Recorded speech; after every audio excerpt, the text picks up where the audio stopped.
নমস্কার বন্ধুরা, রুচির কিচেনে সবাইকে স্বাগত জানাই। আজকের রেসিপি সজনের ডাঁটার নিরামিষ।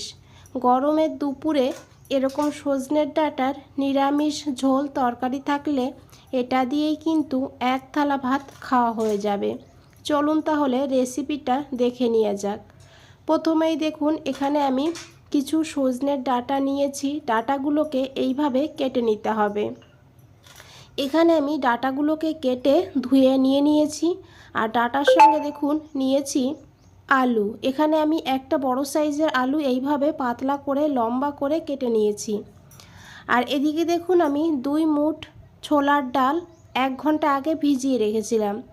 ডালটাকে ভালো করে ভিজিয়ে নিতে হবে, তাহলে ডালটা খুব ভালোভাবে বাটা হবে।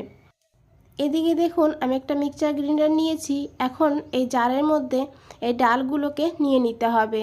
তবে খুব বেশি জল দেওয়া যাবে না। জলের যখন প্রয়োজন হবে 1 থেকে 2 চামচ জল দিয়ে ডালটাকে বেটে নিতে হবে। ডালের সঙ্গে নিয়েছি একটা কাঁচা লঙ্কা আর ছোট 1 টুকরো আদা। এখন আমি ডালটাকে 2-3 চামচ জল দিয়ে এইভাবে পেস্ট করে নিয়েছি। এখন এই ডাল বাটাটাকে আমি একটা বোলে নিয়েছি। আর এখন এখানে নিয়েছি একটু লবণ আর নিয়েছি অল্প করে একটু হলুদের গুঁড়ো। এখন হাত দিয়ে 1 থেকে 1.5 মিনিট খুব ভালোভাবে এটাকে ফেটিয়ে নেব। দেখুন বন্ধুরা, এইভাবে ভালো করে একটু ফেটিয়ে নিলে তাহলে কিন্তু এই ডালের বড়াগুলো একদম নরম স্পঞ্জি হবে। আর ঝোলে যখন আমরা ডালের বড়াগুলো দেব তখন কিন্তু এগুলো ফুলে ডবল হয়ে যাবে। খুব ভালো করে মেখে আমি এটাকে সাইডে রেখে দিয়েছি। আর এদিকে একটা কড়াইতে নিয়েছি 2 চামচ সরষের তেল। রান্নাটা আমি সরষের তেলেই করেছি। এখন এই ডালের থেকে অল্প অল্প করে নিয়ে এই তেলের মধ্যে দিয়ে দিতে হবে।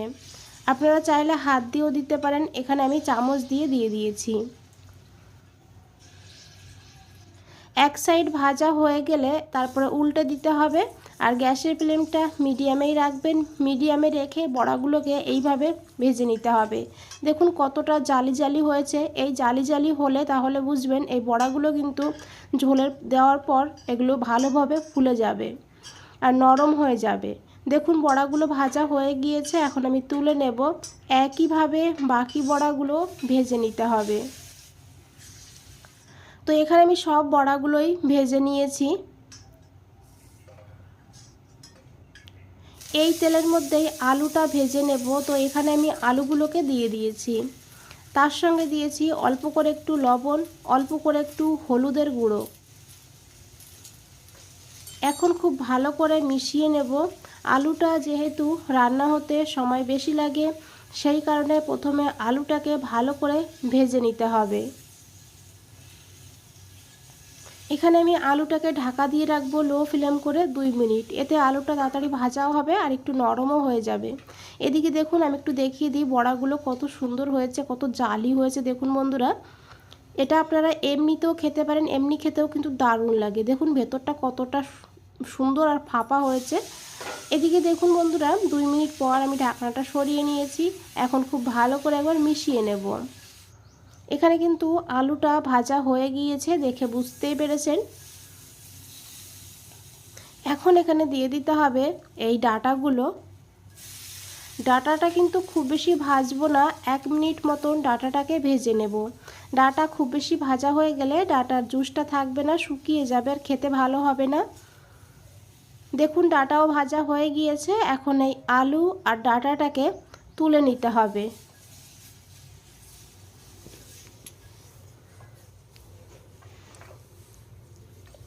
এই কড়াইতে আমি আরও 2 চামচ সরষের তেল যোগ করে দিয়েছি।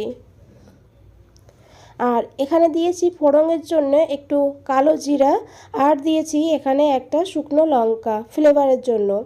এখন এই ফোড়নটাকে একটু ভেজে নিতে হবে।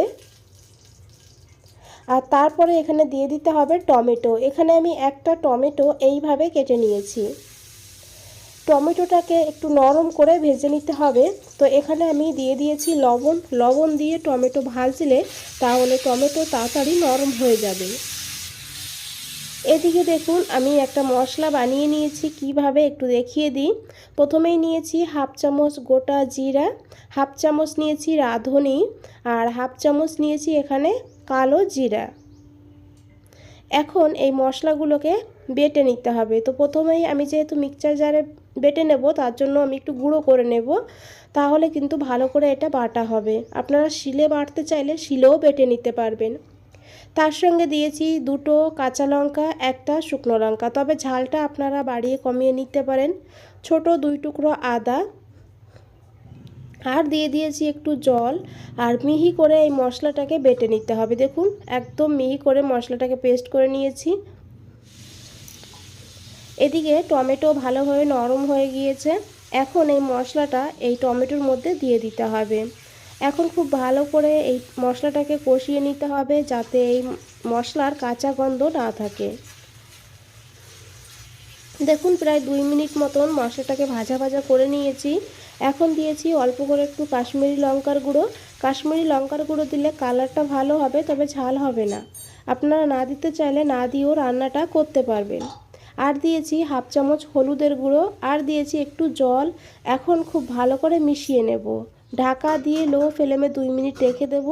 2 মিনিট পর ফিরে এসেছি। দেখুন বন্ধুরা, মশলা থেকে তেল ছাড়তে শুরু করে দিয়েছে। এখন খুব ভালো করে মিশিয়ে নেব। আর দেখুন মশলাটা ভালোভাবে এখানে কষানো হয়ে গিয়েছে। মশলাটাকে একটু ভালো করে কষিয়ে নিতে হবে। আর এখন এখানে দিয়ে দিতে হবে এই ভেজে রাখা আলু আর ডাঁটাগুলো। এখন এই মশলার সঙ্গে খুব ভালো করে মিশিয়ে নেব। বন্ধুরা, রেসিপিটা ভালো লাগলে অবশ্যই একটা লাইক করে দেবেন, আর নতুন বন্ধুদের বলছি চ্যানেলটাকে সাবস্ক্রাইব করে পাশে থাকবেন। দেখুন খুব ভালো করে মিশিয়ে নিয়েছি।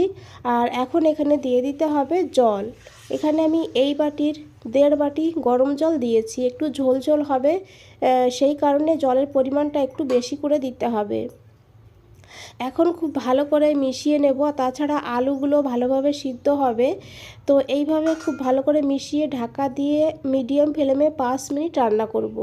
5 মিনিট পর ফিরে এসেছি। এখন খুব ভালো করে একবার মিশিয়ে নেব।